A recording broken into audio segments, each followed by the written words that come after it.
అరచేత గోరింట ఇంత చక్కని చుక్కకి ఇంకెవరు మొగుడంట రామ చక్కని సీతకి.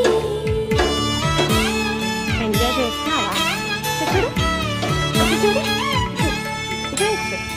ఉడతని పునరేలు విడిచిన పురమియల్లోడు రాముడే.